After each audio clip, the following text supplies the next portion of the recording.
Japanese, Chinese, Vietnamese, Thai food, they all become very popular in the United States. But what about Filipino cuisine? That is a category of Asian food that is still working towards popularity in America. According to Nikko Cagalanan, Filipino food represents the melting pot of Asia, and he's bringing his own authentic taste of the Philippines to the South. Nikko is the owner of the authentic Philippine pop-up restaurant Mansueta's in Charleston, South Carolina. Joining me today to tell me about his pop-up restaurant and give us a lesson or two in Filipino cuisine is Nikko Cagalanan. Nikko, how are you? I'm good. How are you? Good, good. So you are the owner of Mansueta's. You are also the chef. Yes, I am. I started my Mansueta's pop-up just to bring Filipino food to Charleston because nobody's doing it. Are you the only Filipino cuisine in Charleston that you're aware of? I'm the one that's doing my kind of style, but there's some like up north Charleston doing their own thing. But not, without bragging, you're the best, right? I'll say that. So now, where did your passion for cooking come from? So growing up in the Philippines, I just watched my grandmother cook, and then that was like my whole childhood life. And then moving here to the US 2011, I miss everything she was cooking. So I started like watching how to cook Filipino food in YouTube. And that's how it all started. I didn't know how to cook. Did you ever go to any specialized training to be a chef? No. No. Basically, it's grandma's recipes growing up as a kid with your take on it based on lessons you've learned from YouTube. And now you have a successful restaurant. That's amazing. Tell me some of your favorite memories of cooking with grandma. Did you cook with her, or you just sat there in the kitchen and watched? I didn't cook with her. I just watched her cook. Every morning, her routine is cooking and like waking us up with the like all the smells. We sat on the table, watch her cook. That's how my memory is of my grandmother. When I moved to the US, I know all the flavors. So that's like my base of like when I started cooking, and it's like, oh, this is how it tastes. This is how I'm gonna adjust like my cooking. That's how I just decided to just do it. When did you decide to come to the United States? So me and my wife decided to go to the US after I graduated nursing in the Philippines 2011. My wife is a citizen in the US. She petitioned me to go to the US. I understand. And you got your green card and you came here thinking you were going to be a nurse because that's what you studied in the Philippines. So 2014, we moved from Boston to Miami. And she was teaching at University of Miami, and I didn't transfer all my licenses from Massachusetts. I decided to just cook at home, so when she gets home after work, there's like food already cooked. All she had to do is like relax and eat. That's how it started. So you just went from a loving husband who was taking care of his wife to owning a restaurant. How was your transition? You grew up in the Philippines. Was the pace of life completely different for you, and how did you adjust to that? It's a big difference. For me, it's like my first few months is really like culture shock. So in the Philippines, we grew up like talking to like our neighbors. Like when you see your neighbor walking the street, it's like you invite them to go in your house, have snack, have breakfast, have dinner, come inside the house. And then moving here in the US, it's not like that. It's like you don't even talk to your neighbors. It's so different. In the Philippines, everybody's nice. It's third world country. They appreciate every little thing. And then going here in the US, there's a lot of like not appreciating like little things. But you're enjoying your experience in America nonetheless, right? I am, but every day it's like adjusting for me from Massachusetts, and then we moved to Miami, and then back to Massachusetts, go to South Carolina. In the South, it's really different from up north. Up north is very fast. Right. Here in the South, it's like slower. They take their time. What made you get to South Carolina? My wife got a teaching job. She's a professor at Coastal Carolina University. So that's why we moved to South Carolina in the first place. When did you get your first restaurant job? I got my first restaurant job outside of Boston. It's Medfield, Massachusetts. That was like 2014, 2015. So I'm a baby when it comes to like cooking. So you still invest a lot of money in a pop-up. Tell me the difference between what a pop-up restaurant is and a regular restaurant, for those who don't know? I go to a brewery or some restaurant that close Sunday or Monday.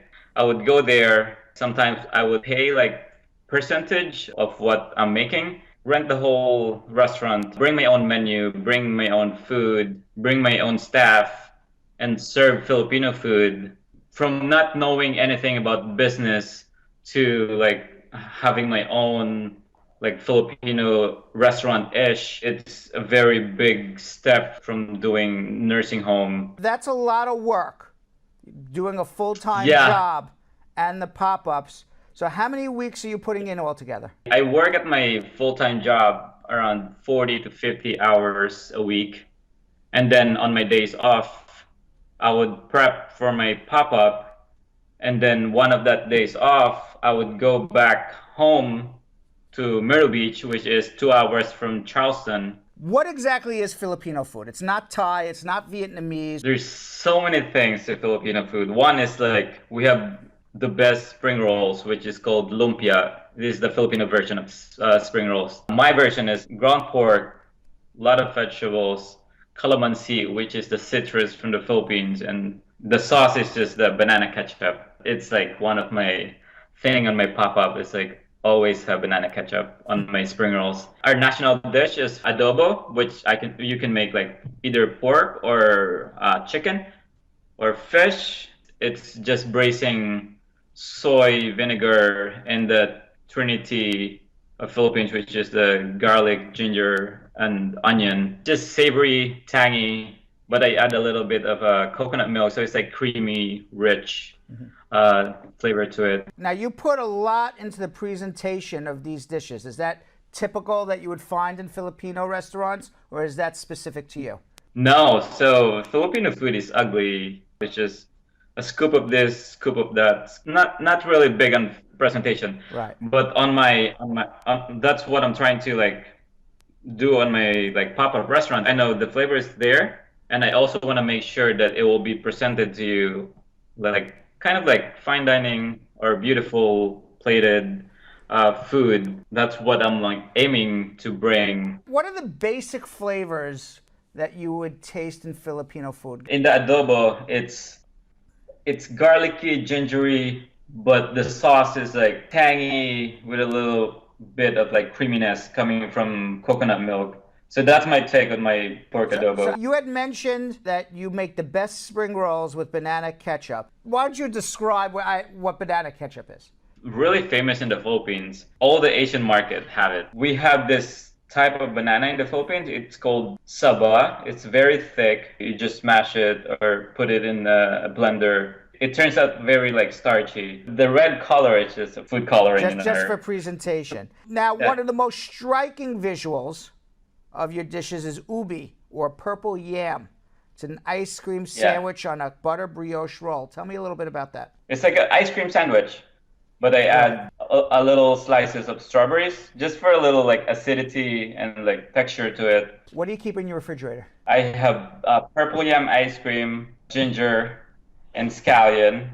That's for sure. And then on my pantry, I have soy and vinegar and rice. What do you consider comfort food? For me, it's just rice and a very good sunny side up egg. What gets your mouth salivating? My grandmother's garlic fried rice. Really? It's just, that's like my early memory of like her cooking. What's your pet peeve that annoys you as an owner? So with Filipino food, there's a lot of like weird food or weird part of animals. So we have a like really famous dish. It's called sisig. Anthony Bourdain's favorite Filipino dish, which is like a braised pig's head.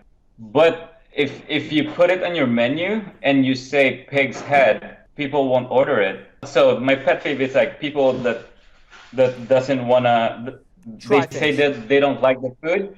They don't like the food, but they haven't tried it yet. Right.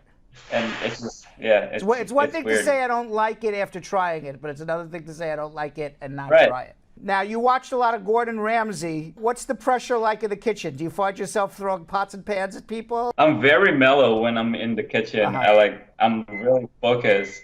I don't really have a temper. What ingredient do you think that Americans should be eating more or liking more that you find in Filipino food that you don't normally find in in American restaurants? I think the most underrated ingredients is scallion or ginger. Why scallions? They just use it to like garnish food, like they just throw it on the plate. But in the Philippine cooking, I use it to braise all my meats to get all the flavors in from there. There's so much thing you can do from it. When you came to the United States, what your dreams were for your life? Did you achieve your dreams? Have you achieved your American dreams? It's weird for me to look at myself like having to do with like business related work, especially like owning something. For me, it's just helping my family in the Philippines while I'm still here and just having all that I need, basic needs, just right now. Well, congratulations on your pop-up restaurant. I wish you the best of luck. Actually, I'm about to open in less than a month wow. restaurant. Where? Charleston. So Mansueta's will be a full-time restaurant. Yeah. Do you have a website? I have Instagram, I have Facebook. My Instagram, Nikko Cagalanan. My pop-up name, Mansueta's Filipino Food. That's my Instagram and my Facebook account. Nikko, congratulations. Best of luck on your new restaurant. And hopefully if I'm down Thank in you so Charleston, much. I can come and check you out. Thanks for coming on. Yeah, please do. Thank you very much, Brad. Thank you.